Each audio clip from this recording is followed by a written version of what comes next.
Welcome to the Hogsty as we continue to push through the off-season dead zone here. We're getting close. The banners are assembled, the walkers are within sight of the wall, and the dragons are flying over the Hogsty again. Come join us on our march down the King's Road to the glorious battles that await us in August and September. Stick with us, it's the Hogsty, and we'll be right back.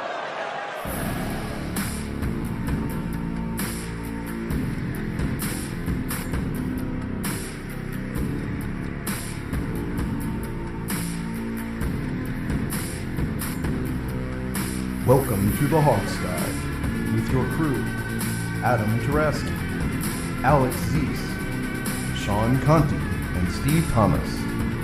And now, here's your host, Sean Conti. Hey, all you sexy listeners at home, you guys are looking good today. Can't say the same for us here at the Hogsty. I'm always haggard on a Saturday morning. How are you guys doing, Mr. Alex? Well, I'm doing fantastic. I had a nice little vacation visiting some family in the woods. I got a tick in a spot where you really don't want to get a tick after a hike. But other than that, it was a pretty good little trip. I thought we talked to you about naked hiking, dude. Well, yeah, but a man's got to do what a man's got to do. I just want to know how you got the tick off. What do you think of this, Steve? How are you doing, man? I want to know how you got the tick off. Or who got the tick off for you? There's only one way to get a tick off, Steve. You got to burn it and pull it off. No, we used a lighter and burned it and pulled it off. That sounds like a lot of fun. You pulled it up before you burned it, right? No, you burn it first. That's how you get them to let go. Jesus Christ. Yeah. Have you never had a tick? Frightened me. Alex Zeese. Not on my cock. No. It was on the Franks, or the beans, not the Frank. Oh, it was on the beans. Okay. Ooh, that's not any better. In some ways, that's even worse. Yeah, that's not any better. Making me cross my legs right now. And maybe you're a mountain man, Alex, but no, I've never had a tick, thankfully. I'm surprised. I would have thought with your military background, you would have been out in the wilderness. Yeah, but I've never gotten a tick, oddly enough. I'm not unhappy about that. And Sean, are the dragons circling us to burn us down, or are they on our side? That's what I want to know from your intro. No, I think that's the question, man. I think they're ready to rain all holy hellfire down on us, but I'm not sure yet. It's like hopefully they got good things in store for us. It's like you will do a good show, or else you will die. No pressure. Yeah, exactly. Guys, I'm having trouble with this off season. What is even on our agenda today? What are we talking about, guys? I'm struggling here. You guys got to help me out here. I need like an adrenaline shot or something to get me through this. Well, I mean, OTAs are going on, so that's something. OTAs. I hate the part of the season where OTAs are the biggest story. Yeah. I understand, but at least we have something going on with that, and it's not, hey, let's talk about contracts more. I see. Jesus, you're just insulting what I love. You have no respect whatsoever for my love of numbers and contracts. I'm hurt. And well, I could spend an hour talking about how Dale Earnhardt doesn't have to drive a Eagles race car now. Well, that's actually a good thing to bring up, by the way. Does everybody realize this? There's two things. Number one, Dale Earnhardt is, I guess it's three. Dale Earnhardt is a huge Redskins fan, for those of you who don't know. Right. Number two, he's retiring at the end of this year. I don't know how old he is, and I'm not sure how old normal race car drivers are when they retire, but it seems like he's sort of going out on top, which is cool for him. But the funny part about all this is that his... Yeah. Huh? I was going to say, race car drivers, some of them go to like 50, man. They're crazy. Yeah, and I don't think Dale Earnhardt's really that old. So he's pulling out a little early. But the point is his always a good idea. Yeah, I was waiting. I was hoping Alex was going to pick that one up. See, that was an unintentional faux pas on my part. And leave it to Alex to read something dirty into what was not there. But the point here, people, is that his sponsor tried to make him drive a car, or his ownership tried to make him drive a car sponsored by the Philadelphia Eagles. And Dale, thankfully, put up a fit, threw a fit about it and said, I'm not doing it. And I think now we're at the point where he does not have to drive the Philadelphia Eagles car. So that makes us all happy. Well, it's that apparently they were violating some kind of NFL licensing agreement by doing it. Oh, is that what it was? What I saw. Yeah. You might want to look into that for the IJB show. Yeah, that's not, I haven't looked into it yet. That's interesting because, you'd think the Eagles would have the legal right to license their trademark to a NASCAR team. So I'll look. You'd think so, I'll look into that. that was what I heard, is that there was some kind of NFL blocking it because of licensing. And yeah, I'm not a big NASCAR guy, but Me neither. I basically all I know about NASCAR is Joe Gibbs has a bunch of guys, and Dale Earnhardt's a big Redskins fan. So, Well, Joe Gibbs is not just a guy in NASCAR. He's like one of the most successful he's team like owners the in the guy sport. in NASCAR. Yeah. Yeah. He's Mr. Well, that's probably what happened to the Eagles car. Yeah, Pissed Joe off Joe Gibbs Gibbs. probably flexed a muscle and did something. Get that fucking car off my track. See, I don't think Joe Gibbs That'd would be use great. that word, though. Joe Gibbs would I never don't think curse. he sounds anything like that either. Actually, I think that was not a bad Joe Gibbs, except for the profanity. I was shooting in the dark with that one, so I'm glad. I'm Yeah. glad. It's like a high-pitched, rednecky Southern thing, right? That's Joe Gibbs. Yeah, that is Joe Gibbs. Yeah, that is Joe I love Gibbs. it. Well, good for Earnhardt going out on top and also being a Redskins fan. I love it when we hear about celebrity Redskins fans. Yeah. It's like McConaughey, too. We got to get both of them on the show for a Hogsty extravaganza. I'm working on Earnhardt. We'll see. Yeah. No promises on that one. I'm working on him. McConaughey's a little tougher to get through. These Hollywood, these pompous Hollywood guys are a little harder to get a hold of for a crappy show like ours. Yeah. God, I love the story about his neighbors complaining because he was playing the bongos naked in his living room with the windows open. Did you read Yeah, that? that was years Just and like a years Redskins fan would be expected to do. Well, my mother was an extra in one of his movies a long time ago and said that he was a very odd guy. That doesn't surprise me. Yeah. Oh, God, no. That dude's weird as shit. And I didn't know that your mom was in Dazed and Confused. No, she wasn't in that movie. That's perfect. Yeah, it wasn't Dazed and Confused. That's It was, perfect. I can't even remember. It was some other movie. Lincoln Lawyer, one of his other more hidden focus movies, probably. It was. If I think about it, I'll say it. Now I can't remember. My mother's been an extra in a bunch of movies, so I Okay. can't remember. It's good to have hobbies. That's what I'll say. Yeah. Well, do we want to start talking about OTAs then, and not OTAs. trail off Yeah, about let's Redskins do. fans? Let's do We OTAs. did, yeah, because we did 10 minutes on Game of Thrones last show, Alex, when you were out. So we really got distracted in that case. Yeah. No, That's right. I listened to the last show, and I was like, It was man, the very they're end. really We- talking about Game of Thrones for a long time here. We That's needed- all right. Oh, we were pretty good. We saved it to the end. And we were did need pretty material. It was like, stretch the time. Yeah, I got it. Okay. I get it. Well, OTAs. Let's start with good. Yeah. this. There were What's the latest and greatest? Well, there were 3 guys not there. Trent Williams, Jordan Reed, Matt Jones. Now, for those of you who don't know, Right. Trent Williams owns a gym with Adrian Peterson and somebody else in Houston, Texas. And so he's been Right. there for the past several offseason. He trains, and this is not like, 24-hour fitness. This is one of these like elite, athlete kind of places. So that's where Trent is. And Jordan Reed has been spending time with Chad Johnson, and he's training kind of on his own other places. Right. And by my estimation, certainly Trent Williams and Jordan Reed have earned the right to kind of do their own thing in the offseason. I'm not worried about that. I think if you're on that top 100 list, you can do what you want. And they're both on the top 100 yeah. list. Yeah. Now, Matt Jones, on the other hand, That's right. is visiting a town called Poutland. Because he's pouting about the fact that he's not number 1 on the depth chart anymore. And there was a rumor this week that He's number 5 or Yeah. something. Yeah.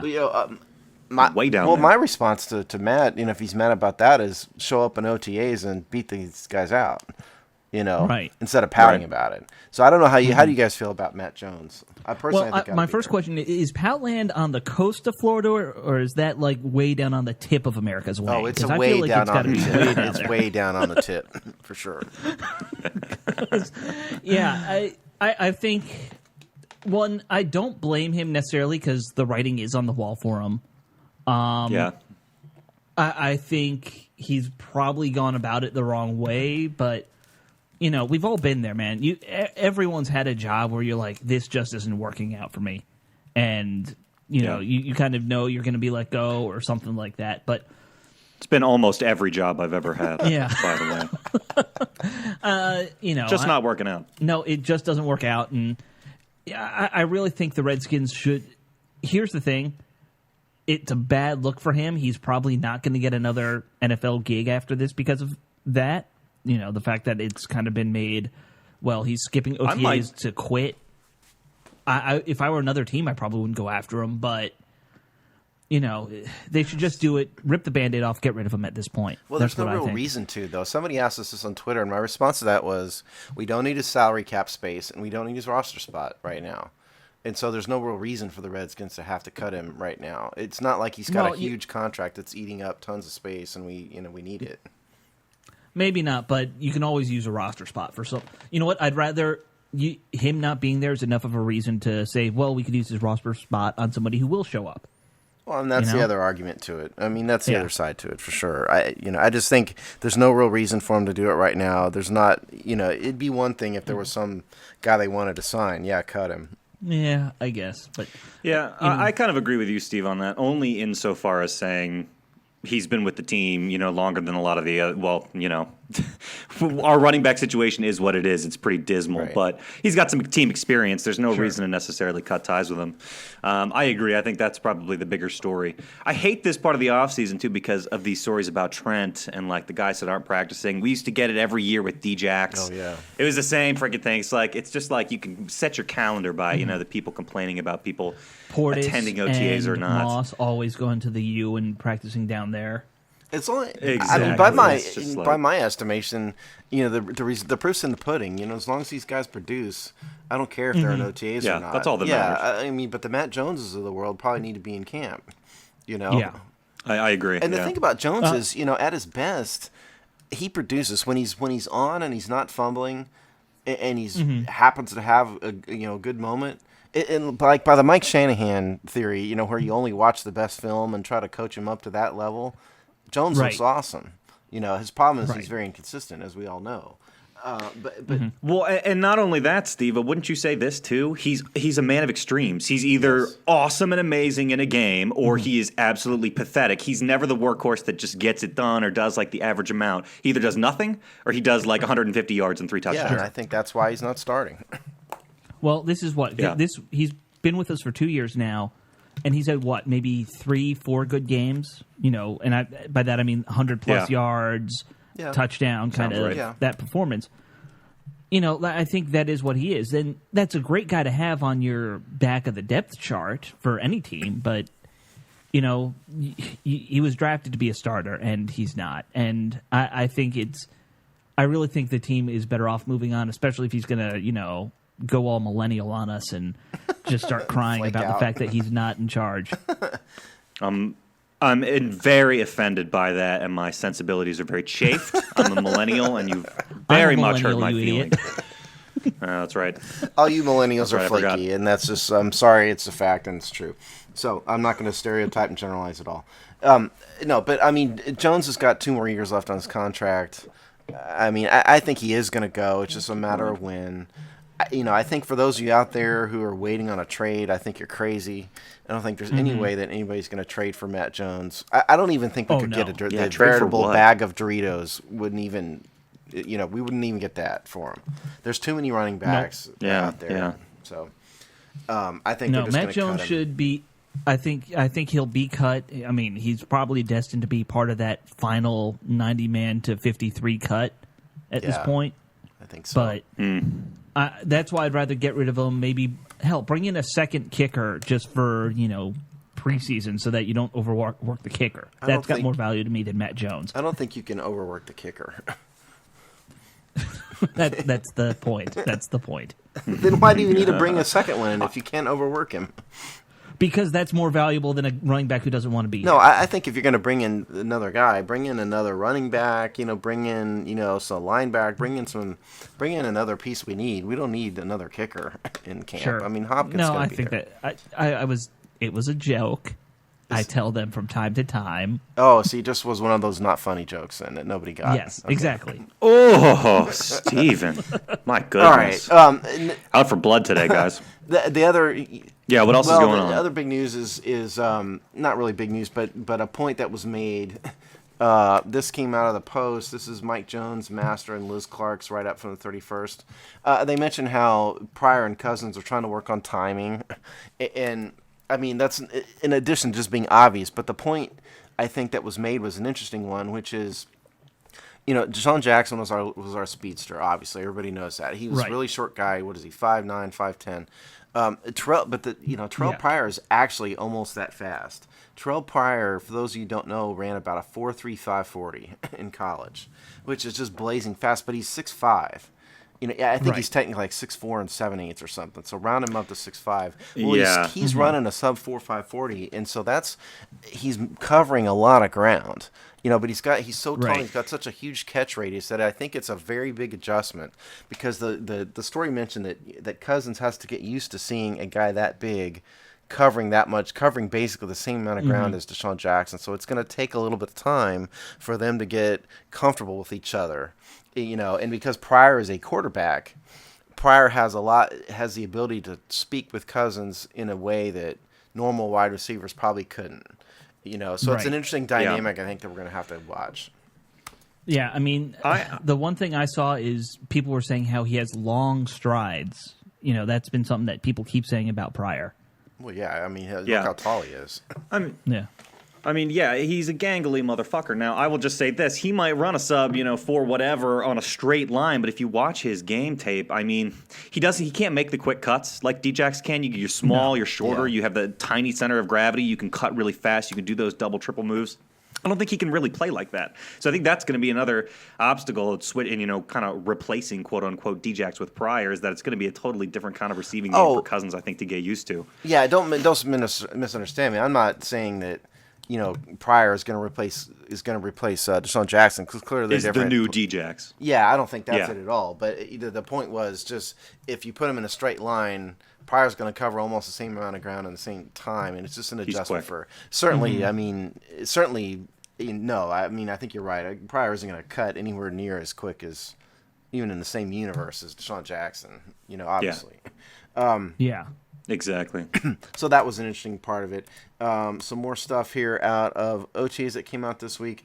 In the inside linebacker battle, we're all kind of wondering, Zach Brown's going to be one, but who's going to be the play caller? Well, everybody kind of rotated in and out at inside linebacker. And by everybody, we mean Mason Foster, Tom Compton, Zach Brown, Martellus Spate. So we have no real insight, I think, right now as to who's got OTAs, they're going to do this anyway to try and mix and match people, see how guys play together. We also saw that on the defensive line last week, and I know I was out, and you guys might have talked about this a little, but there was a lot of talk about how the rookies were all playing together, then the vets were all playing together, and then they mixed it up and had some of the rookies playing with the vets and stuff like that.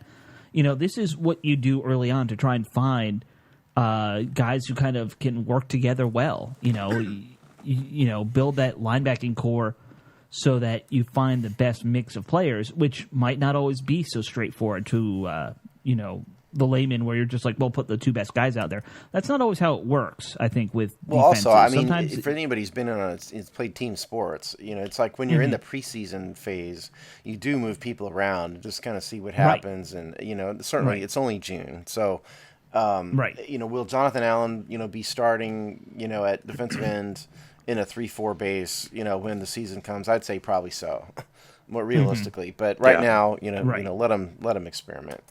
Right, and you're also doing stuff for down the road. I mean, I think it made a lot of sense to me when I saw that they were going to have all the rookies working together early, because Allen, Lanier, and Ioannidis, they're probably going to be playing together in 4 years. If everything works out how you want it to, that's going to be your starting line. You may be assuming a lot with Ioannidis, but hopefully. Well, but optimistically speaking. Yeah, optimistically speaking. You keep the young guys working together so they get comfortable with each other. Panic time on the Josh Jackson front. The coaching staff held him out of individual drills this week, or held him out of team drills, but stopped the panic, because Coach Gruden said he didn't have a setback. It wasn't anything having to do with injuries. Right. I don't know why else they would hold him out of team drills, but the team swears it's not an injury, and Lord knows the Redskins have never lied to us ever. But let's just take that at face value. Well, it could. Hopefully, it's just like, well, we're being cautious kind of thing. Is Yeah. Yeah. Well, that's my understanding of it. I read a report too, Steve, saying that he's really been cleared for any sort of medical condition with his legs. It's just probably a cautionary thing. I was actually going back and looking at his very, very short 2-minute game tape from last year, and he looked great, man. He looked great in those 2 minutes. So I'm actually super excited about that. Didn't he have like 3 catches or something for like 70 yards? It was his numbers are something like that. Great deep ball wise. I mean, the man is a first round pick. I mean, he better produce like that, Yeah, that's what you're hoping for. Yeah. Yeah, I'm not too worried about it. Like you said, I think they would have to tell us if he did get injured. Well, they wouldn't have to tell us. No, they'd have to tell us during the season, but not in the off season. They don't have to tell us. They don't have to tell. No. They don't have to mention anything in the off season. No. Okay, I thought they had to at least say if there was an injury. No, I mean they do as a matter of course, but the NFL only requires it during the season so the betting lines can get straight. Okay. Straight, which is really what it's really all about. Injury wise, Clinton Dunbar had a left ankle and foot wrapped in ice.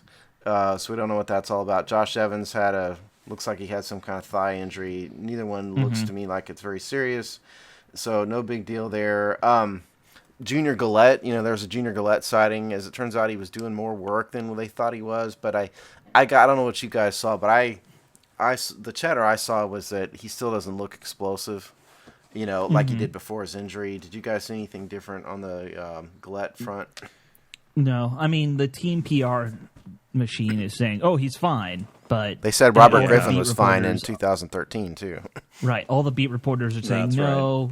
I mean it sounds like he'll be a good complementary piece, but he's not going to be what we saw years ago. Well, it is only June. Wanted him to be. I mean, give him. It's 2 months. The season doesn't start for 2 months, so Sure. give him time. And they're in shorts and t-shirts. Yeah, exactly. By and right. large. So see what other news here. There's not really. Well, I had some interesting things I saw at least. Did you guys see that story about Chris Thompson and the conversations he's had with Gruden over the years? There was something very interesting. How apparently he's always been very much a Gruden guy, which I thought was interesting. And Gruden kind of told him from the get-go, here's how we're going to use you, and that's what we've seen now, this whole scat back thing that Thompson's doing. Yeah. Just a really good story about him. I saw some interesting stuff from Minuski. He did a press conference. Yeah, he did.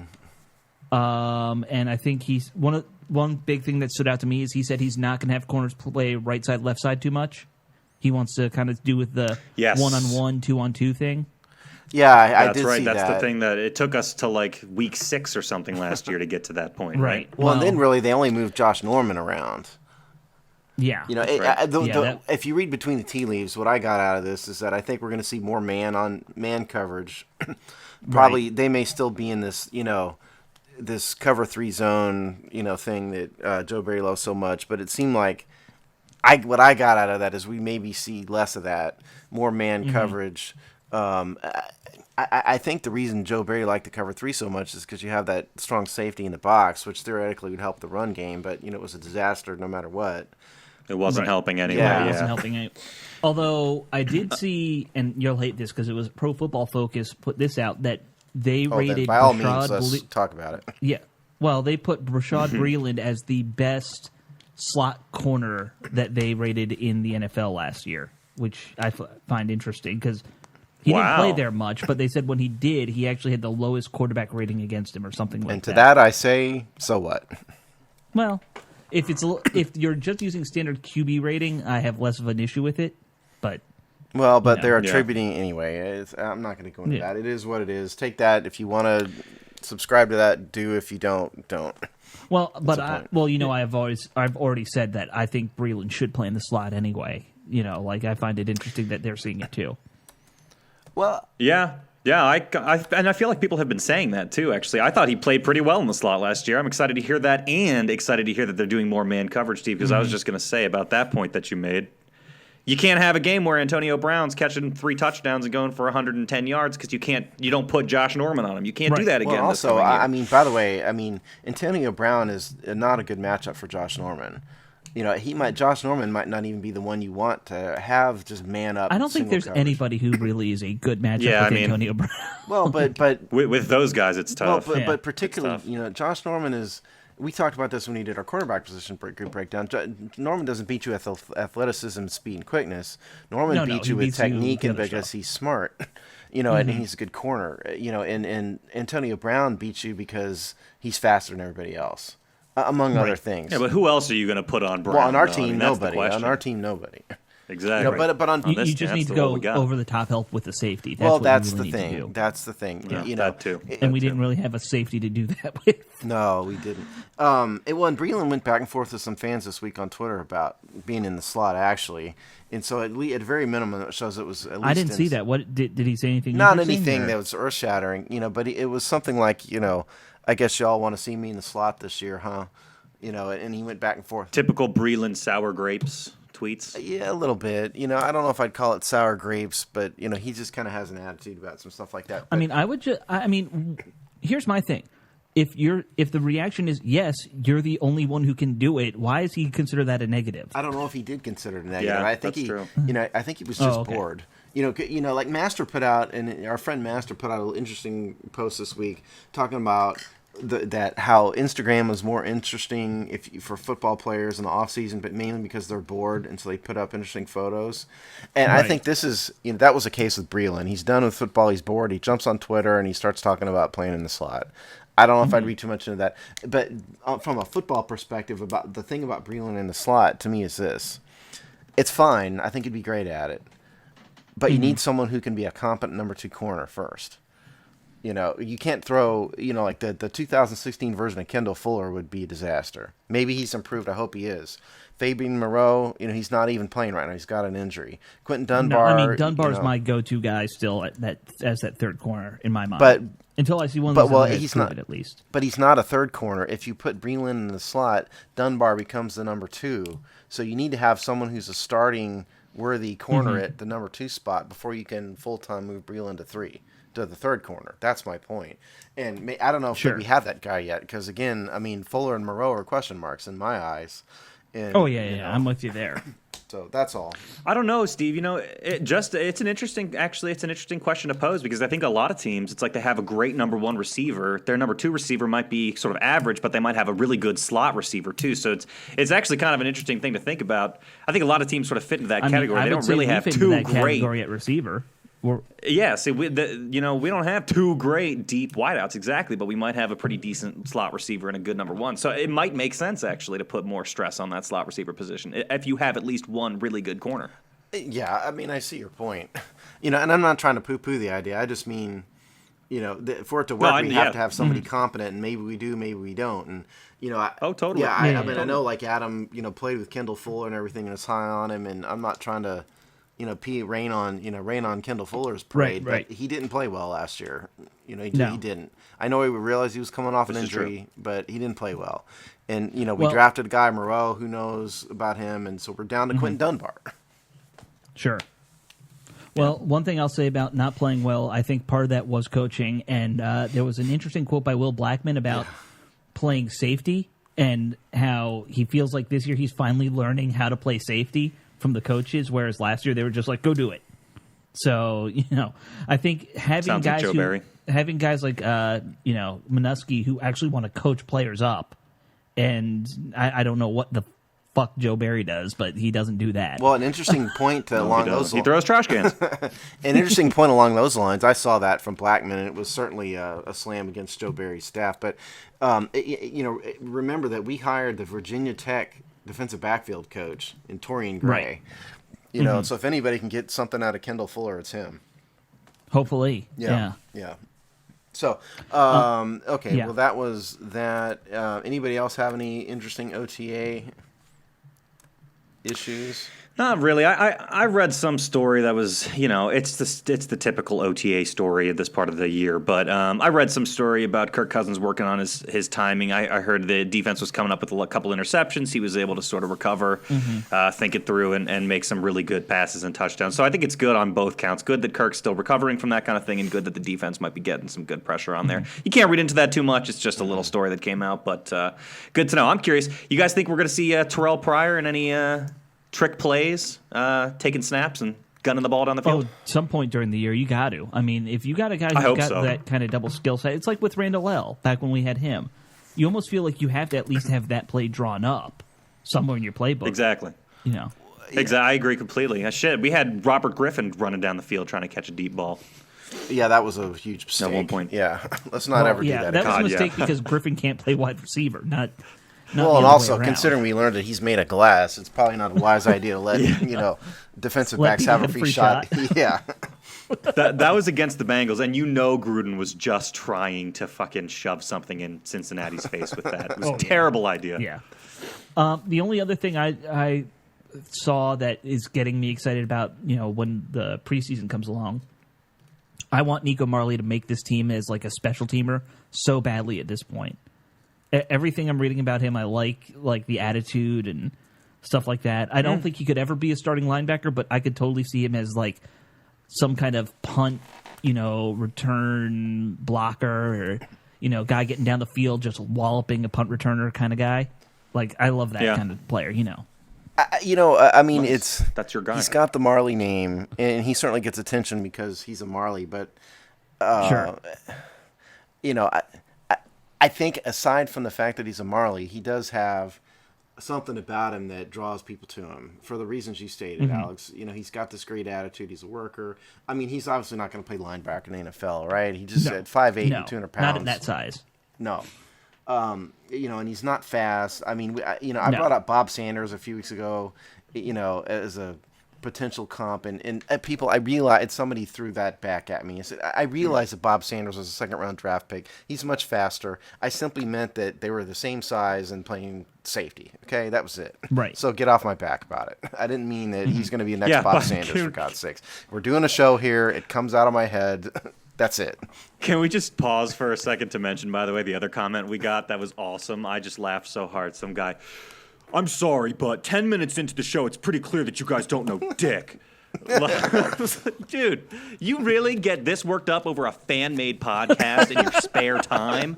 Holy shit. Yeah. Go fucking outside and take a deep breath. Well, and also, I mean, what if we said from day one? We said from day one that we're not experts. We're not. We say it every single week. We're not fans and we're not experts. All we can do is give our opinion. I think we have some. Adam is an expert in X's and O's. I think I have some level of expertise in legal areas and contracts and stuff. But when it comes to watching film, Alex, Sean, and Steve, all we can do is give our opinion, and you guys can take it for what you will. You can just not listen. If you don't like it, there's a million other shows. We do this for fun. Right. We're not trying to make a living off this. We're not reporters. We're not scouts. We just do a show because it's entertaining for us and for them, for you. So, get off our back. And so mostly fuck for you, us. bro. I hope you're listening. Totally for us. Yeah. Right. Hey, and to that guy, go fuck yourself. Yeah, get off our back. You don't want to listen, don't. Amen. But anyway, okay, so that's OTAs. And by the way, on the Dale Earnhardt thing, I did figure it out. Apparently, I didn't know this. It goes to show I actually don't know everything. The NFL has a prohibition against using marks that promote another sport. So NASCAR is another sport, and so there you go. Okay, there should be a loophole considering the fact that NASCAR is not a sport. I just pissed off our NASCAR Everybody fans. who lives below the Mason-Dixon line now hates us. Thank you, Sean. Yeah. Go watch some Formula One. People can turn left and right in that one. That's better. Yeah, there you go. That's a whole new dimension to the game, man. I like it. All right. All right, yeah, OTAs. Let's from NASCAR. Let's put the kibosh on OTAs, yeah. What's next? Oh, God, I see what's next on the list, and I'm regretting it already. Fuck. Let's talk about OTAs. Let's talk more about OTAs, guys. No, just kidding. Bring up Game of Thrones. Any new Game of Thrones talk to do? Yeah. Okay, so let Quick, me something, preface this anything. for our listeners. If you are sick of talking about Kirk Cousins, fast forward from here because it's time for the QB breakdown. And I would just like to say also Yeah. that we actually did think about the order that we're going to do these in, and the general gist of what we talked about was let's mix it up from offense to defense and save the good stuff for last. Which Right. is why the quarterback stuff was toward the beginning of this event. So we had to cover it at some point. We can't ignore it. So this is the week. So if you don't like it, once again, you know what to do. There's an off Yes, button. there's a fast Here forward we button, go. Right. and hit that. Right. Quarterbacks. So, All right. all right. Well, Yeah. there's Sigh. quarterback position group breakdown. We've talked ad nauseum about the Kirk Cousins contract situation. I don't think we need to rehash that too much here. Everybody knows he's playing on the 1 year exclusive franchise tag tender. We'll see what happens with that. We should probably just say, though, Steve, that didn't something come out this week again with Bruce Allen saying, yeah, we'll give him the franchise tag again next year if we have to. Didn't that happen? Well, just this past there week? was He said some that chatter again. about that, and people Why were should this positive. week be different from any other week? I'd like to Yeah, give everybody a little bit of insight exactly. into high-level business negotiations, okay? The deadline is everything. I've been in Right. countless mediations and countless lawsuits and countless business disputes that don't seem like there's any chance of settling, but when the real deadline hits, when there's a real deadline that people have to meet, you'd be shocked at how people all of a sudden are willing to compromise. Which is why I've said from the beginning, I'm the lone voice in the wilderness out of everybody who covers the Redskins. I think I'm the only one who is confident that this will get done, including all the beat reporters and all the blogs and all the everybody's. I think I'm the only one. I maintain that. But you were confident last time, man. You were confident last time, and we got fucked last time, I wasn't as as confident always. as I was this time, though. I think it will get done. So we'll see. So you don't think he'll be Fingers crossed. traded to San Francisco No. during the draft like it never happened? No. Dear Christ. But let's since we're doing the position group breakdown on him, let's talk about Kirk Cousins last year. Last year he was past 60. He had a 67% completion percentage, passed for 4,917 yards. His interception percentage was 2%, which is tied for what he had in 2015. He had a quarterback rating of 97.2 on the year. Now on a career, anybody want to know what he's at career-wise now? I thought you did. Total yardage? Total yards? Everything. Or, What- yeah. Stats for his career. Everything? Everything? Well, yeah, I mean Well, the basics. Or I'd say he's around. Wait, this is a good 10,000 question. yards, I like right? this. He's got. Is he around 10,000 yards at this point? Don't tell him. Don't tell him. Alex, you got to guess, man. You got to guess Okay, what let's do you do think this. his career QBR is and his total yardage Oh, is. Not Okay, QBR, he's- not QBR, quarterback rating.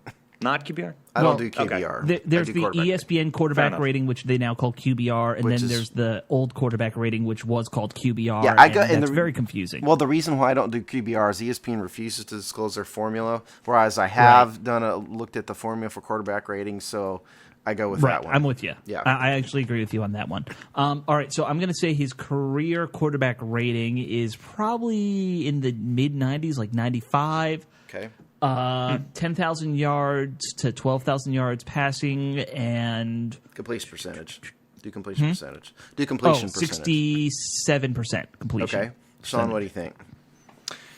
I'm going to say his career quarterback rating is 88.6, if they do that. I don't remember. They do. Then I'm going to say career yardage. Let's put him at 11 and a half. Okay. And completion percentage, let's put him at, what did you say, Alex, 67? Yeah. Let's put him, I'm going to go just below that at 65. Okay. Well, Sean, you were right on with the completion percentage. He's at 65. Holy shit. 65.9%.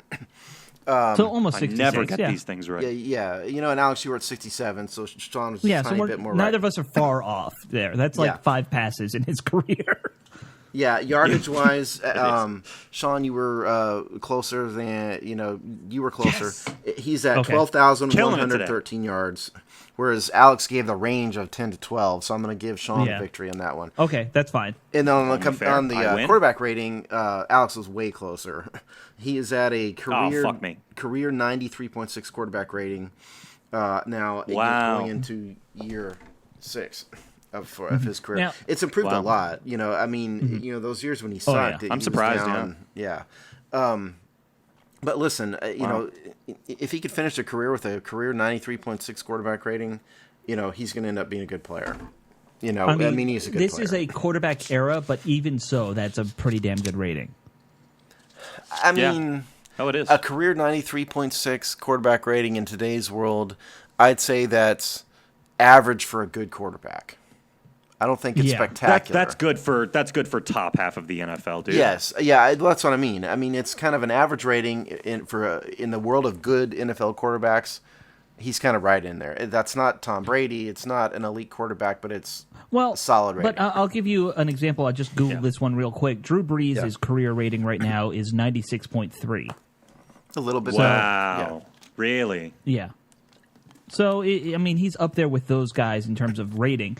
And like I said, this is the era of the quarterback. Kirk throws all these really safe short passes that helps the rating. Yeah. There's a lot of factors into it. And that's not a knock on him. That's just the way the it's helped NFL us is now. No, it's such a good point. It's so hard to kind of grade Kirk Cousins in the same way that it's kind of hard to grade our offensive line because... Yeah. Oh, say that again, Steve. Sorry, you broke up. What'd you say? Sorry. Yeah, we had a little technical difficulty there, folks. Sorry about that. I don't remember what I was saying, man. But what I'd say is this. When we had Kean Fahey on, was it last year or the year before? I can't remember.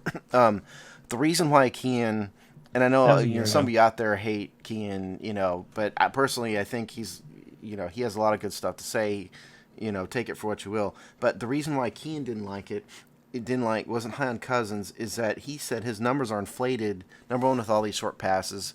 But when he studied the film, Kean saw that the wide receivers made up for a lot of inaccurate balls. And that Kirk Cousins has been a benefit of some good play and some guys making some fantastic catches. And I don't know what to. I'm not an expert like he is, but I think there's something to that. And I think the system Kirk plays in and the receivers we had have certainly boosted his numbers a little bit, which frankly is probably why the front office is having difficulty signing him to each contract. And I understand that, but I would also point out that that's a lot of quarterbacks. The only quarterback who I can think of that hasn't had elite receivers his entire career is Brady. I mean, you look at Peyton Manning's career. He's had some of the best receivers around him in the NFL history of his era, with Harrison and guys like that. He's had Hall of Famers. Yeah. He's really had Hall of Famers around him. Hall of Famers. Tom Brady I think is one of the only guys who hasn't had that kind of thing. So what are you going to do? This is very true, though. It's a fair point to make. I mean, I think the Redskins last year, probably the best receiving core in the league, with Jordan Reed and Deshaun Jackson and Pierre Garçon, probably one of the better cores. They got a lot of yards after catch. Like Steve said, a lot of it was short. It's the same. It's kind of hard to grade Cousins in a lot of ways. You take those things away, and maybe it's true. Maybe he drops down a little bit closer to average. It's just like grading our offensive line. It's so hard. It's such a quick pass offense. It's kind of hard to tell how good a job they're doing. But the running game's not there, Well, I think, when you have that circumstance, all you can really do is grade him on what happened. Right. The man has produced in the circumstances that he's been in. Would he not do as well in some other, cities? Probably so. But the fact of the matter is, this is why I finally got over, my hate for Jay Gruden and my dislike of Cousins is because they proved, for whatever reason, no matter how they got there, they got to the point where the offense is producing. Forget about the red zone problems for a minute. Kirk Cousins has produced, and he's proven himself on the field. I don't care how he got there. I don't care if you think that his arm, he doesn't have a top half arm. No, he doesn't. His arm's a sub 500 arm, if you want to go there. But he's produced, and he's got the numbers are what they are, and the proof is what you put on paper. So that's the way I look at it. Yeah, it's a fair point. Yeah, so... You want to head into the poll question now, Sean? Yeah, let's do that. I mean, dear. No one has anything new about Kirk Cousins to say, right? I mean, we're all hoping he signs. We're all hoping he produces. Yeah, I just kind of wanted to give a status update of where he was, and we don't have any new contract stuff. The poll question this week. We all love the poll. Time for me to be wrong again, guessing what people think. Probably so. Steve said something that I'm gonna just move past. Yeah.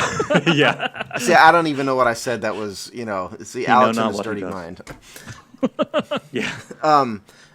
when we were coming up with the poll question this week, and we thought it was just entirely too boring to do another Kirk Cousins poll, Yes. 'cause that makes us all yawn. And so we decided to try to figure out what you guys thought about the backup quarterback situation. Cool. So the poll question this week was this: assuming Cousins signs long-term with the Redskins, what's the best long-term plan at backup quarterback? So the 4 options, since we always do 4 options, 4 options were Colt McCoy for the next few years, Nate Sudfeld, a need to draft someone, or sign a free agent vet. Meaning that, Colt McCoy is our long-term backup plan, Nate Sudfeld's our long-term backup plan, or neither one is, and we need to draft somebody, or we need to just sign a vet. So those are the options. So, as I do every week, we'll ask you guys your opinion.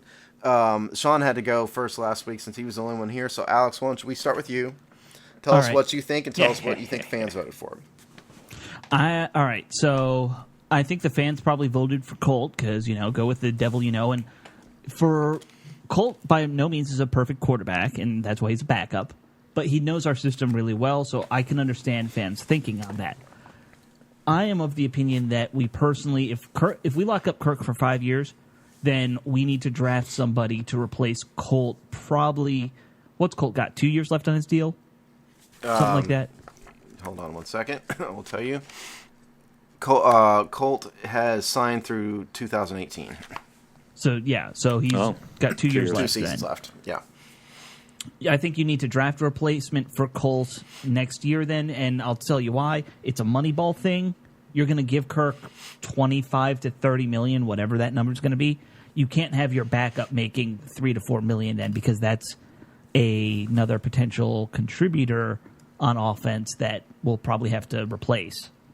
I think drafting somebody in like the 3rd or 4th round in a year who's only making $500,000 makes a lot more sense than paying $3-4 million for a backup long term. All right. So you said the fans would vote for Colt, and Alex, did you say who you? I'm saying long term you need to draft a replacement. Long term draft. Okay, Sean, what do you think? I am also going to say that the fans went with Colt. It wasn't too long ago, if you remember, that everyone was high on Colt being the actual starter all the time, and then he got hurt, and then everything kind of reverted. The Colt of Colt, exactly. That wasn't too long ago at all. So I actually think people probably still have that in their heads. I think they voted for Colt. Okay. I hate to be boring here, but I don't really disagree with anything about Alex's reasoning. I think in terms of the salary, you probably got to find another quarterback. In the next couple of years, you got to draft one. But I think people voted for Colt, and I think that's the right call. Well, Sean, play the Hallelujah music because you actually got it right. No way. You did. Because you always do this every week. You say, guess what, Sean? You finally did. You're wrong. You always do that. So this is amazing. I do that just because it entertains me and makes me feel good to tease you. Right. That's all. Holy shit. Yeah, but this you is did amazing. get it right. This is like the first time. It is the first. Awesome. I just copied Alex, though. Well, that's Alex usually misses it, I usually get them wrong, too, though. Yeah. It's Jamal that usually gets these right. 43% of the voting public out there said Colt McCoy. 37% voted for Nate Sudfeld. 16% said need to draft someone, and 4% voted for signing the free agent vet. Personally, if I had voted, I would have voted for Colt. So I would have been, right there with the public. You guys poo-pooed Nate Sudfeld. Let me say this. A little bit. I was sitting here when I was preparing, for our little quarterback position group breakdown. I have all the stats, and we'll go over that, here when we get to Nate and Colt. But sure, I got to thinking, knowing that we aren't scouts, we aren't experts. How do we look at quarterbacks as a fan? And I came up with, I summarized what I kind of do in my head, and it's sort of a modified Bill Parcells approach. There's certain basics. There's 5 objective areas I look at: size, games played in college, his college stats, the honors, and how the team wins, how the team do. All right. Those are the objective criteria. And then, subjectively, you can, I think, without being a quarterback guru, look at his arm strength. What kind of arm does he have? Does his motion, if you know a little bit, I think we know a little bit, you can tell if his motion is good. You look at his athletic ability. That's one of the things that I look at Sudfeld and just shrug. Athletic ability, consistency, and what kind of college system he plays in. Because I'm just done with these spread quarterbacks. They suck. They're not going to be good. So if you kind of compare Colt and Sudfeld, those things, the size, it seems to me that about 6'2", 210 is about the NFL minimum, unless you're a freak like Drew Brees. That's kind of the minimum Russell Wilson or size and something. height you need to have, right? And so if you're below those, I don't think you're going to be good. Games played, to me, you need to be a 3-year starter to have a suitable record in college. You have Ideally, yeah. the Johnny Manziels of the world, and who was Mark Sanchez didn't play, and lo and behold, those guys suck. Stats, if you look at the quarterback stats in college, the guys who were good and end up being good pros, they were talking about mid-60s completion percentage. Their quarterback ratings are like 140 and up in college. And then honors and that's the college rating, by the way. That's not the NFL. I know. Different. Yeah, it is. It's not quite the same.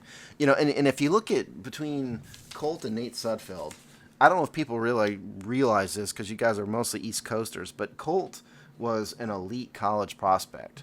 Was an elite prospect coming out of college. He was on a national team was in the national championship against Alabama.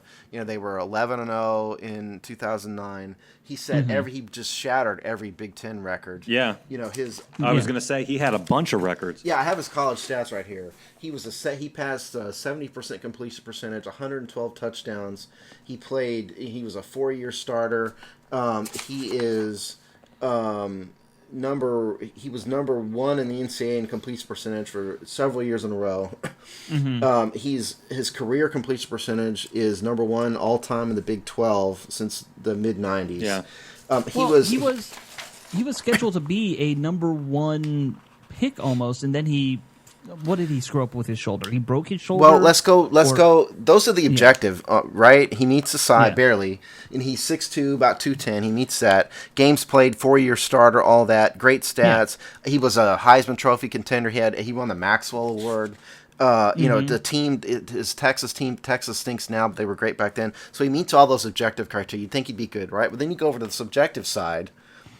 And what you see out of him, he doesn't have the arm strength, right? His motion is fine. Not anymore, no. His arm strength is very, very below average for NFL standard. He is fairly... Is it better or worse than Kirk Cousins? It's worse. It's worse by a lot. You think it's worse? Yeah. By that much? I think so. Oh, no. I don't think Colt Not can by throw that more much. than about 35 yards. I think that's kind of his limit. I think Colt is probably bottom...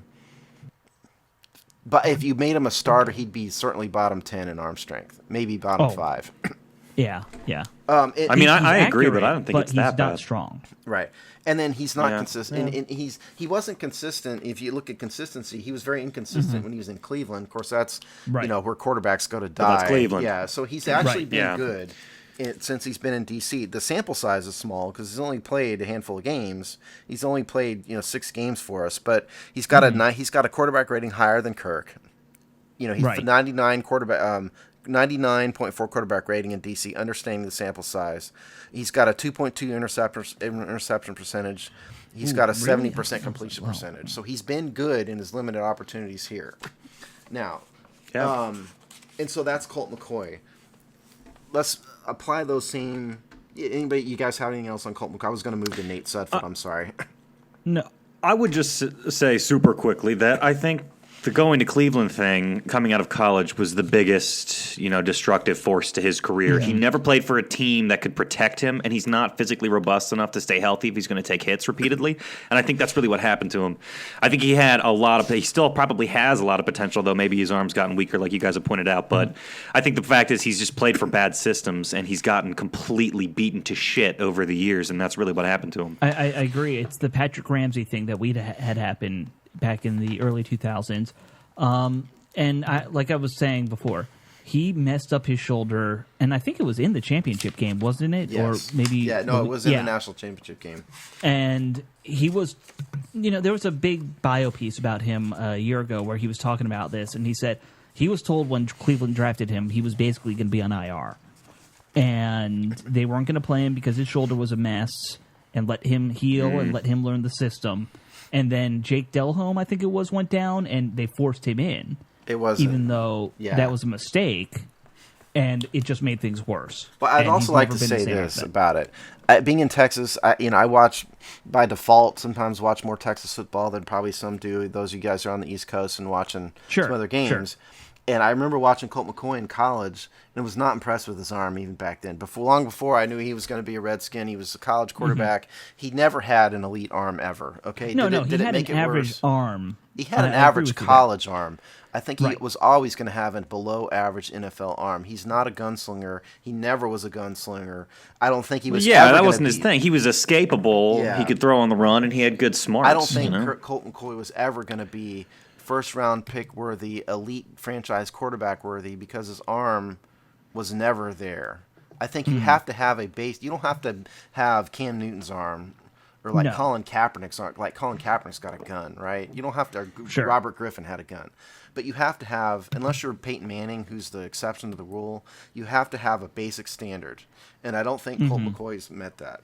And even Peyton Manning had a gun for a lot of his career. The criticism is him coming out of college, but his arm wasn't nearly as good as Ryan Leaf's, and the ball fluttered when he threw. And Peyton never had what you would call a classic elite college arm. No, not.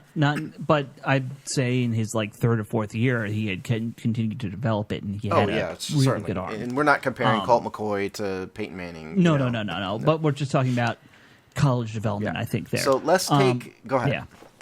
No. I think that's all you can say about Colt is average, but you can grow an arm in the NFL. Yeah, that's my point. So let's take a look at. Let's apply my system to Nate Sudfeld. First of all, let's get the basics out of the way.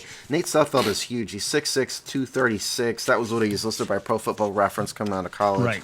Right. He's out of Indiana. Damn, 6'6". He grew up in Modesto, California. He was a 3-star prospect coming out of high school. And that was the other thing, by the way. I don't necessarily think high school means a lot to pros, but I think if you see what kind of prospect they were coming out of high school, it sort of tracks whether or not they fulfilled what people viewed as their potential. And so to that extent, it is instructive in some very limited circumstance. And Sudfeld and Colt and Kirk all were sort of like 2 to 3-star prospects. None of them were huge prospects coming out of college, but world beaters. Yeah, none of them were world beaters coming out of high school in terms, when at that level, But passing wise, Sudfeld coming out of college at Indiana, he was a 2-year starter. And he split time as a sophomore, so he's not a 3-year starter, and he was hurt in his junior year at Indiana. So he's actually he only played 38 games, which is. Colt McCoy played like 54, I think, and Kirk was a 3-year starter, so Sudfeld played less. I just lost my spot. He was a 60% completion percentage on his college career, 7,879 yards, 61 touchdowns. So, stats-wise, less than Colt, half the amount of touchdowns. And even Kirk coming out of college, Kirk was 64% completion, 66 TDs, So but that can also be the system. So you can always look past TDs and say, they're. So let's apply my little criteria to Nate Sudfeld. Size, he's got the size. Games played, he wasn't a 3-year starter. He was a 2-year starter, and then he played some other games. Stats-wise, he didn't really have the upper 60s, that the elite prospects have as completion percentage. His quarterback rating was about 140. Okay, honors. Didn't really win any honors. He was, he was a Big Ten quarterback at Indiana. Team wins. At Indiana. Let's reemphasize a Big Ten quarterback at Indiana. Yeah, not a top school. Exactly. It's kind of like And then Indiana was a decent team, but they weren't a great team. So the team wins thing. Now, so the subjective view of it, arm strength, he does have a strong arm. I'll give him that. His motion, as Alex said, I went back and watched some film on him this week. He does have a weird kind of herky-jerky motion, I think, to him. It almost looks like he's hitting a kink in his shoulder as he's throwing. It's very odd. Yeah. Interesting. Athletic ability, he's a pocket guy. He's not going to outrun anybody. He's not going to scramble. He's a pocket guy. Consistency, Does he have quick feet, though? It's okay to be a pocket guy if you got quick little twinkle toes, I think he's kind of Frankensteinish, personally. Oof. Consistent. I think Nate's big thing is consistency.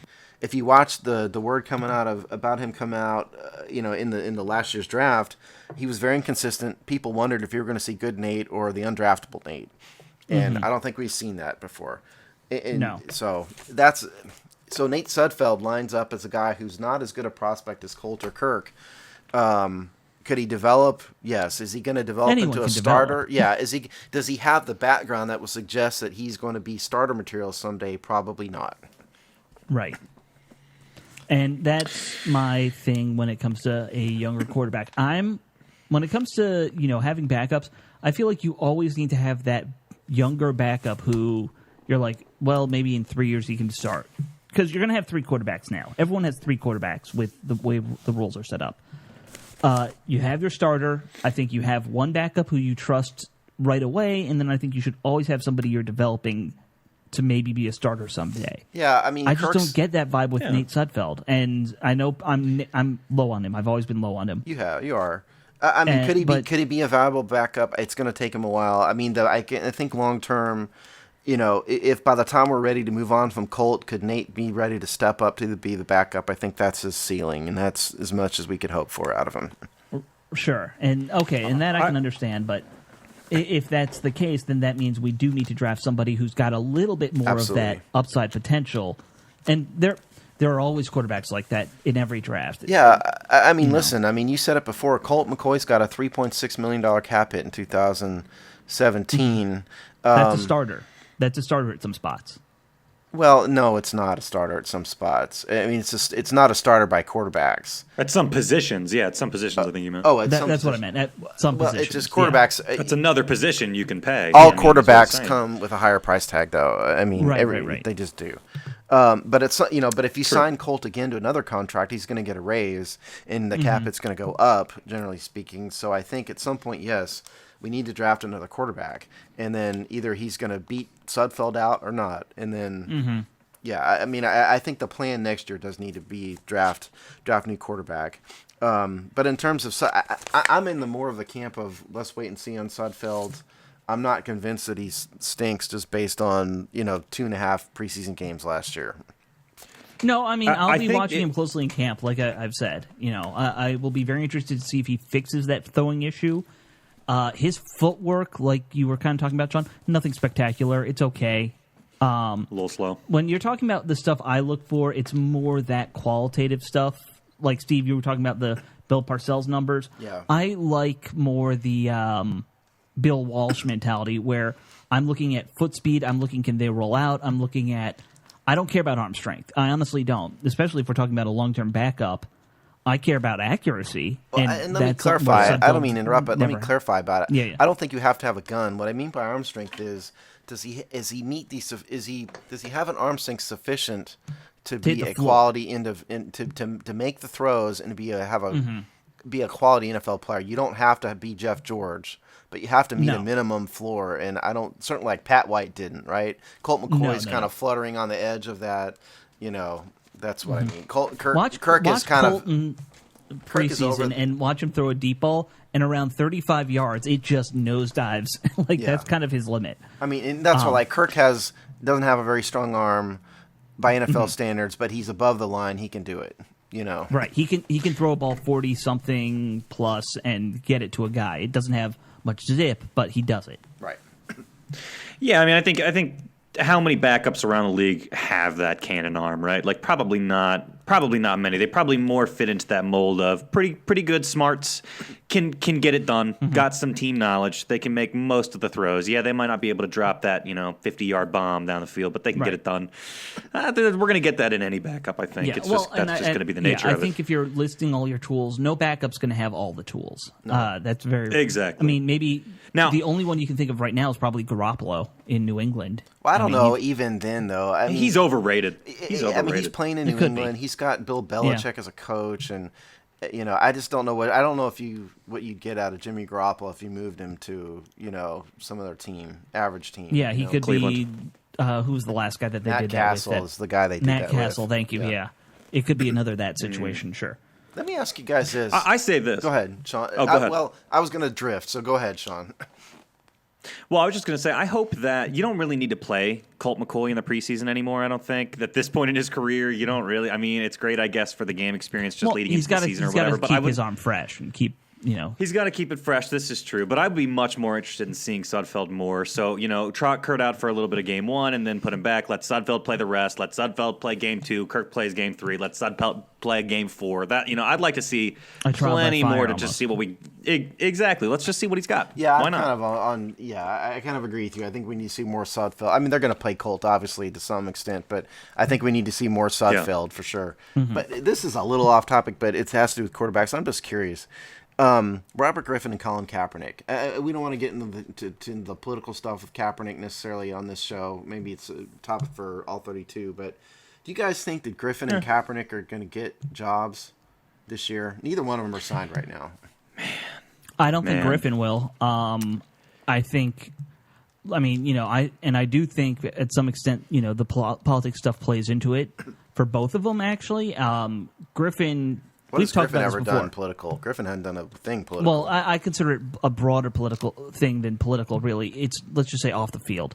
Okay. The stuff with the ex-wife, with the new girlfriend. The new girlfriend. With they're already having a his child. Personality being a giant freaking phony in the end, I think can hurt you just as badly as Kaepernick's. People disagree with Kaepernick's politics, whatever.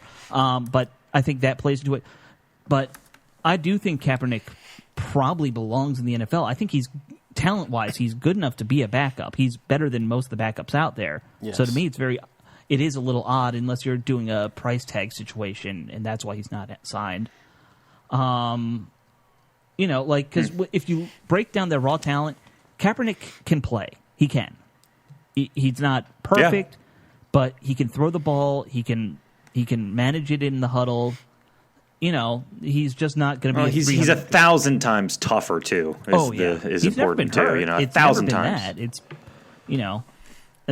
and let's be honest, he was on a terrible team the last 2 years. That team just fell apart after Harbaugh left. Yeah, that's very true. It did. They nosedived. I think he belongs on a team. I don't necessarily think that about Griffin anymore, though. I don't think he's Sean? that good of a quarterback at this point.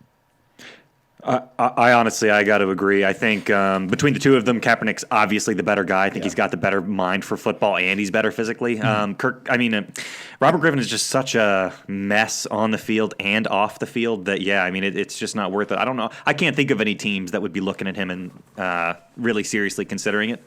The only other thing that I'd say is Robert Griffin's just so interesting is because he always has this way of doing the 1% he needs to keep his name in the conversation. Yeah. So whether that's coming back for the last 2 games of the year and playing decently well, he always just does the fucking tiniest little thing to be like, oh, maybe there's something left in the tank. It's so frustrating. I wish he'd just die. I don't want him. We don't want him to die. I think it's over for him. I don't want him to not literally die. Career-wise.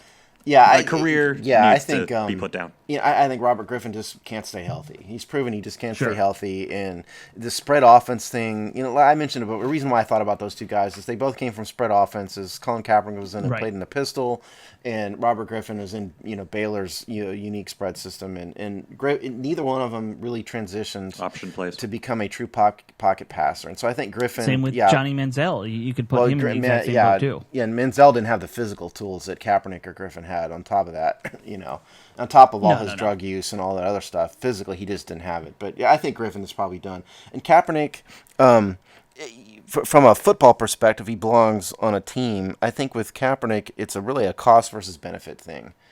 I think most teams are going to say he's going to bring a lot of controversy with him. And talent always beats controversy, right? If he was a franchise quarterback, somebody put up with it. But when you're not going to you're not a franchise quarterback, you're not going to be a traditional NFL starting franchise level starting quarterback. That's not going to be Colin Kaepernick. He's a spread guy, runner, and teams don't want to put up with the controversy that comes with him when that's what you're going to get out of him. And I think that's why Kaepernick isn't. And I understand that. I think, but I will say this. Is Colin Kaepernick better than maybe the bottom 3 quarterbacks who will be starting this year? Yeah, probably.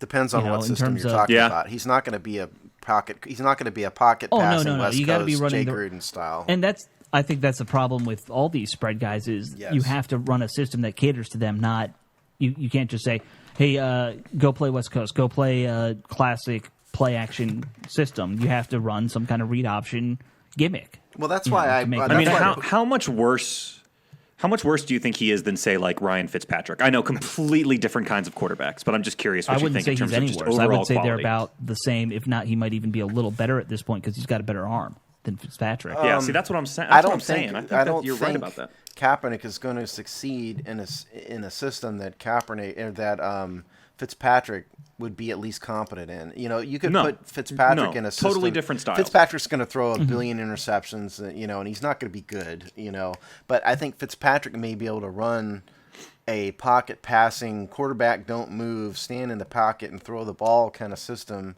better than Kaepernick can. Yeah. Better than Kaepernick. But Fitzpatrick's when it comes gonna down read to it, the if you possible. ask them both to pass about 20 times a game, regardless of system, they're probably going to give you about the same numbers.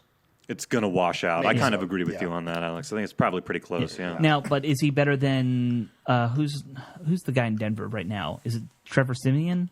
Oh, Simeon? Yep. Yeah. Yep. Would you take? I mean, like I don't know. I would I say haven't spent enough Kaepernick- time on Trevor Siemian to be able to answer that. Yeah. I don't know.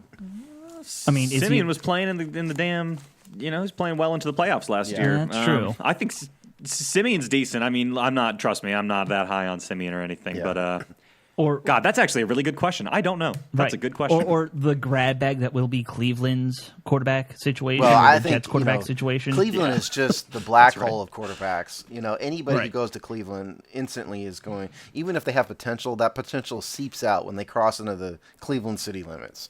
Right. Right. Yeah, Speaking so of which, true. I'll be going to watch So true. the Washington Valor play the Cleveland Gladiators today. So there's So, speaking mean of to Oh, black hole of maybe it sports. extends to their AFL team too.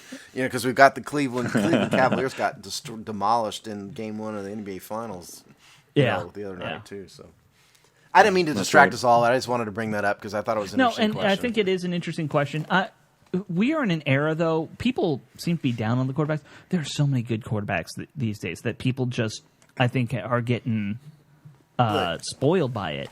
People really- forget how Yeah. in the 90s there were like 3 good quarterbacks. Yeah. And I've really It was just a drought. the reason, when I was thinking about my list of subjective objective criteria, for preparation for the show, I've really come to believe that the college system matters a lot more to me than it used to. I've just seen if so they play a many pro of these, system or not? Yeah, I've just seen so many of these quarterbacks that just cannot make the transition. Like Cam Newton's about the only one recently, that's become a elite quarterback who came from a spread system. Yeah. Where they're like, most of these other guys they don't make it. So Well, anyway, but so that's many why, yeah. colleges are also running a mix of spread versus, something else. Like Yeah, the but- spread is part of it, but they're also running a pro or they're running some option or they're Right, running and I'm something okay else. with that. But then you take like the Baylors and Texas Techs of the world, who are running Right. crazy spread out systems that just don't translate.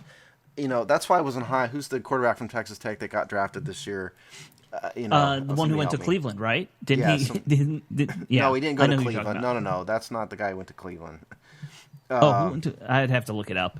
There were so many average quarterbacks. I Anyway, forgot the about. quarterback from Texas Tech, I just can't get behind that because of the system. It's not going to translate.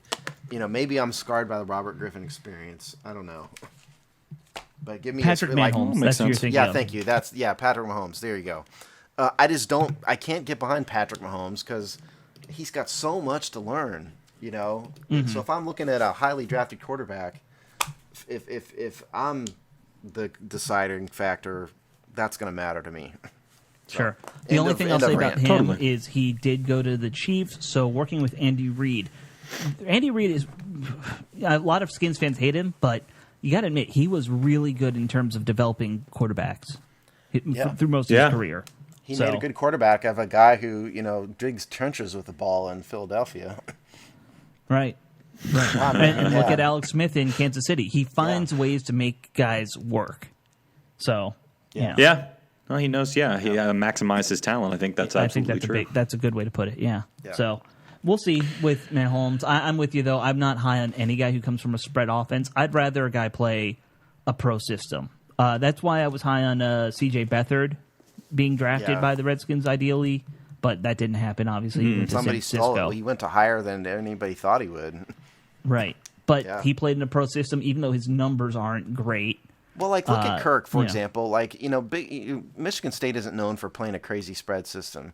No, You know, they're a pro right? system team. Yeah. Yeah, for the most part. And lo and behold, he translated. He had struggles in the beginning, and we have been over that. But it's much easier for these guys when they don't have to make such a huge transition on top of learning how to be an NFL player. So, Well, anyway. and I know we got to wrap up, but Yeah. the one question I always wonder about, if you are a quarterback and you're coming out and you have upside, and why wouldn't you go to a team that plays in the pro system if you're like, well, I want to be in the NFL? You know, like it just doesn't make sense to me why all these guys come out and they go to Oregon, where Oregon isn't going to teach you how to play quarterback. They're going to teach you how to run around and do all Marcus that kind of Mariota's, stuff. got potential and is doing well. But I think part of that Yeah, is... that's true. He's probably been Part of that more, is... better than expected. In the recruiting process, who's sitting in the 17-year-old's living room? Number one. Sometimes they don't Yeah. have an option. And when you're 17, you're not thinking about that. You're thinking about... you're thinking about other things. You're not The next 4 years of college. Yeah. You're not thinking about real life. right. So I think it's a combination of that. I mean, a guy like Andrew Luck, whose father was an NFL quarterback, who's very smart. That's different than some others. I mean, like Andrew Luck, Sure. a little bit different story. But your average quarterback who's got, the head coach of Oregon sitting in his living room is going to go, heck yeah, I'm there, dude. Yeah. I guess I probably. can understand that. I can understand why guys go to Alabama, although I guess Alabama kind of runs a pro system. They've just Name never me had a the quarterback. last elite quarterback, that Alabama's had. They've never had an elite quarterback. That's the ironic part about No. Alabama, all their Well, they've- success. Yeah. I mean, SEC quarterbacks, generally speaking, don't seem to do much in the NFL No, as a whole. Good quarterbacks are coming out of the Big Ten and the ACC, and there's been a few, I guess, but like Cam Newton was at Auburn. Of course, I Big guess. 12 too seems to put out a lot of at Yeah. least average quarterbacks, maybe not good. Right. So, anyway, that is funny, but so yeah, that was our 15-minute distraction rant. So sorry. Yep.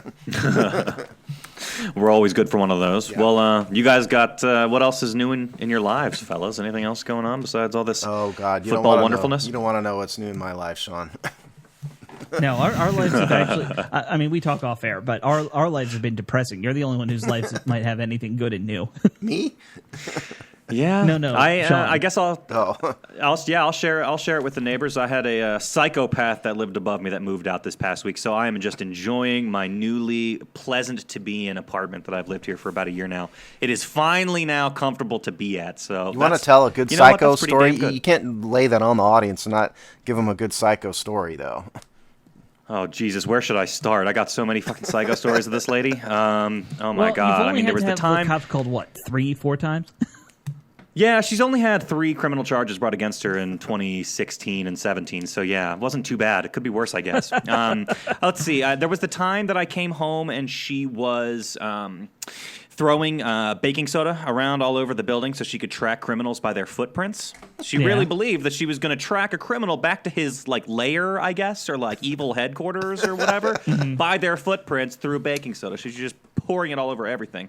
There's also the time that I catch her every morning. She would be pouring sugary water over her balcony to attract bugs to the building so they would crawl into my windows because I'm right below her.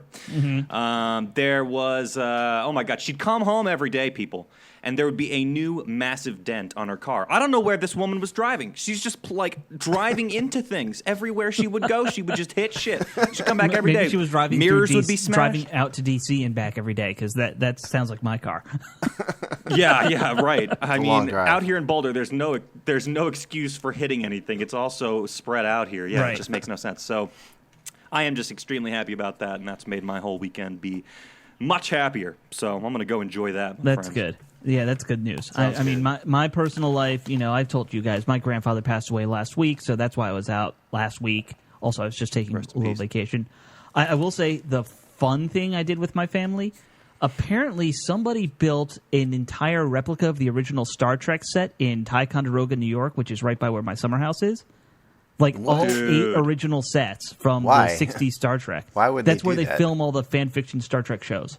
on There's a YouTube. what Oh, is a that's so fan cool. fiction Star Trek show? It's written by fans, and they recreate episodes of create new episodes of Star Trek for the web. People do that? Yeah, I had George no Takei's idea. been in it. Michelle Nichols has been in it. It's a whole Really? thing. Yeah, I didn't know that. So- Man, So guess if you I'm go to my Facebook page, quite honestly, and I Alex, think I might posted some of it on Twitter. I'm kind of proud that I didn't know that exists. To be perfectly honest with you. Well, I'm ashamed of you that you didn't know it. This is the culture, Steve. A lot of famous movies and stories, Steve, actually started as fan fictions of another story, Right. and then people liked them so much they became their own thing. The and, most like, famous changed being names. 50 Shades of Grey was a fan fiction sex thing somebody wrote about some other weird vampire. Of Twilight. Thing. Twilight, thank you. Of what it Twilight. was. Yeah, Well, 50 I can Shades think of Grey of was one Twilight. along those lines. The movie The Martian that was with Matt Damon, when he was stranded on Mars. The it's a author, good movie. well, it's a really good movie. The author of that started like writing that like on his like on his website or as a blog post or something, and people loved it so much. Then he put it on Amazon, and Amazon made him sell it, and then it turned into a very popular book. So I guess that's along those lines. Oh yeah, people do that kind of stuff all the time. So anyway, I visited this Star Trek set with my grandmother, who's 88, and my my aunts and uncles, and my brother and my cousin. And I'm the biggest nerd in my family, even though everyone's kind of nerdy. My wife had to actually pull me aside and say, "Calm down. Stop trying to correct the tour guide because you're going a little too far with this." So it was cool though. It was really cool to see. This is just some guy's passion project. He rebuilt the entire Desilu set, so that was cool. I'll be darned. Some fucking hardcore nerdage right That there. is. Oh, and the guy who did it, he's an Elvis impersonator. That's what he did for a living. Oh my god! Oh, that An makes Elvis sense. That makes impersonator complete is sense. rebuilding Star Trek sets. I guess Yep. that in some weird way it goes together. Yeah. Yeah. Oh, it does. It makes sense. And in terms of my All right, life, well, Sean, 20 to answer your question, nobody wants to know what's going on in my life. It's it's not a good thing. You prefer to keep it private. That's fine. Yeah, let's do. Now, the good thing about a bad life situation, Steve, is that the next life situation's always better. So you got good days on the horizon, my friend. You just got to push through this shitty part. Yeah. All right, well, you guys heard it here first. Fan fiction, August 2020, Hogsty the movie. Check it out. We will be in theaters around the country. And, we'll see you guys there. Enjoy your weekends. We'll be back with you guys later for more Hogsty. Later. I'll take care. Later. Yeah, that'll be a film of, Awesome. 4 guys talking into a computer. That'll be real entertaining.